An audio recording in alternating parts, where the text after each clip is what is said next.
आग्नेयम दुर्लभम रूपम प्राप्स्यते भाग्य संयुतम। बहुत ज्यादा भाग्य उदित हो तब अग्नि पुराण मिले, ये अति दुर्लभ है। आग्नेयम दुर्लभम रूपम, अग्नि पुराण अति दुर्लभ है, ऐसा लिखा है। सिगरी चीजें पैसा से नहीं मिलती, तो तुम्हारी कृपा पाई कोई कोई, जिसके ऊपर वह कृपा करे ये तब ही संभव हो सकता है, नहीं तो भैया बड़ा मुश्किल है, नहीं मिलता। ये तो वह कृपा करे ये तब ही संभव है। यह गुण साधन ते नहीं होई, यह गुण साधन ते नहीं होई, तुम्हारी कृपा पाई कोई को।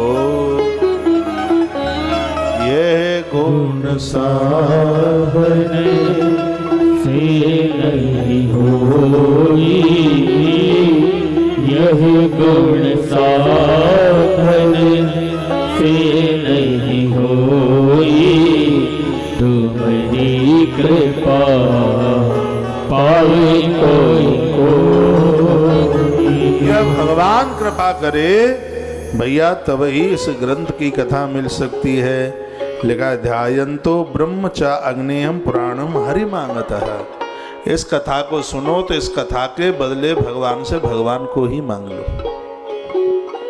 परमात्मा से परमात्मा को मांग लो, भगवान राजी हो जाएगा और वह आपका बन जाएगा। वशिष्ठ ने कहा कि और कोई चीजें मांगी जाएंगी, अग्नि देवता को पूछा तो क्या वो नहीं मिलेंगी? अग्निदेव ने कहा वो भी मिलेंगी। तो वशिष्ठ मुनि पूछने लगे कि प्रभु ये बताओ क्या क्या वो चीजें मिलेंगी? तो अग्नि देवता बता रहे हैं क्या क्या मिलेंगी। सौभाग्यार्थी च सौभाग्यम, अविवाहित कुंवारी बेटियों को, कन्याओं को सुंदर सुंदर सुंदर से सुंदर घर वर मिलेगा। इस कथा का प्रभाव है, जितनी भी हमारी बेटियां सुन रही हैं, कल का आज का दिन तो तैयारी में निकल गया, अभी भी 7-8 दिन आपको बचेंगे सुनने के लिए। ये पूरी कथा सुन लें, छोड़ना मत बिल्कुल, क्योंकि स्वयं अग्नि देवता कह रहे हैं अविवाहित कुंवारी कन्याओं को सुंदर सा वर मिलेगा, बढ़िया घर मिलेगा, उसकी जन्म पत्री के कुंडली के दोष समाप्त हो जाएंगे। ये प्रभाव है इस कथा का, ग्रह अनुकूल हो जाएंगे। इसलिए तो हम खूब कहते रहे कि इस कथा को मन छोड़िएगा। समझ में आ रही है? हैं? काल सर्प दोष नाक में दम नहीं करेगा, मंगलिक दोष भी अस्त हो जाएगा। जिनकी कुंडली में, जिनके विवाह हो गए मंगली है, वो तो जरूर सुने। जो भाई लोग मंगला हैं वो जरूर सुने, क्योंकि अग्नि पुराण की कथा से जितने भी ये दोष हैं वो सब अस्त हो जाते हैं। माचिस की तिली जलाए दो, अंधेरा नहीं दिखता बिल्कुल भी। ये प्रकाश रूप है ये ग्रंथ। हम तो बड़े भाग्यशाली हैं कि अग्नि पुराण जैसा महान ग्रंथ और मार्गशीर्ष के महीने में कहने का सौभाग्य प्राप्त हो रहा है। मैं तो बड़ा खुश होता हूँ अकेले में बैठता हूँ। मैं अकेले में कभी दुखी नहीं होता, खुश होता हूँ। विचार करते करते प्रभु तेरी कितनी कृपा है, कितनी, क्योंकि ये जब मैं ग्रंथ की महिमा पढ़ता हूँ तो आंखें टपक आती हैं, आंसू भर आते हैं उस ईश्वर की कृपा का अनुभव करके। इसमें लिखा है विवाहित अविवाहित, विवाहित देवियां इस कथा को सुनेंगी तो उनके लिए लिखा है सौभाग्यार्थी च सौभाग्यम, उनको पति को लंबी आयु मिलेगी, संतान की उम्र बढ़ेगी, बच्चों की, पुत्रों की आयु बढ़ेगी। इस कथा का यह प्रभाव है। कोई नारी इस कथा को सुनती है, उसका पति जिस लोक में है, इस कथा के माध्यम से वह वहीं संतुष्ट होता है, उसको आनंद का अनुभव होता है। भगवान अग्निदेव कह रहे हैं बात। सौभाग्यार्थी च सौभाग्यम, और क्या मिलेगा कि विद्यार्थी नस्तथा विद्या, विद्यार्थी यदि बच्चे इस कथा को सुनेंगे तो संपूर्ण विद्या उनके पास आ जाएगी।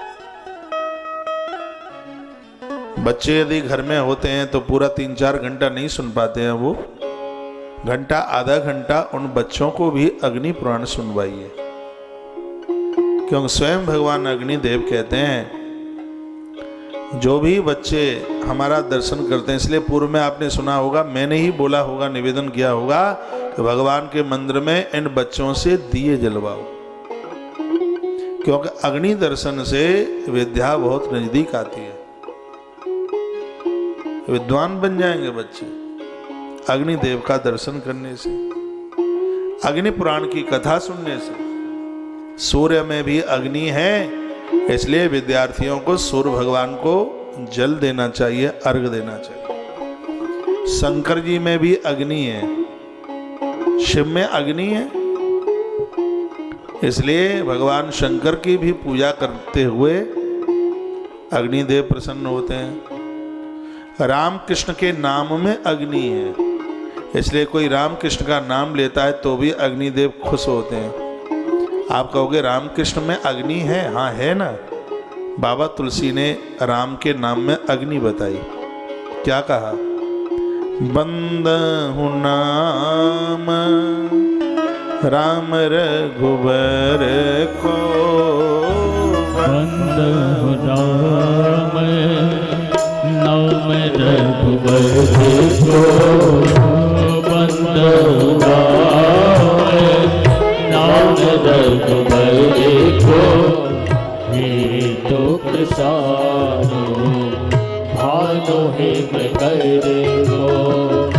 बंदहु राम नाम रघुबर को, बंदहु राम नाम रघुबर को, हे तो प्रसादो भानो हे करे को।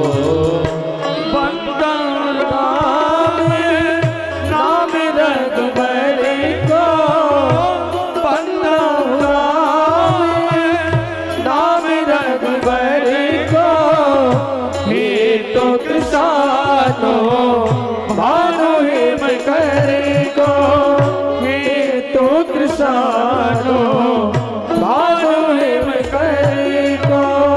बाबा तुलसी ने देखिए कितना अच्छा लिखा है, बंदव नाम राम रघुवर को, हे तो कृषाण, कृषाणु का अर्थ अग्नि होता है।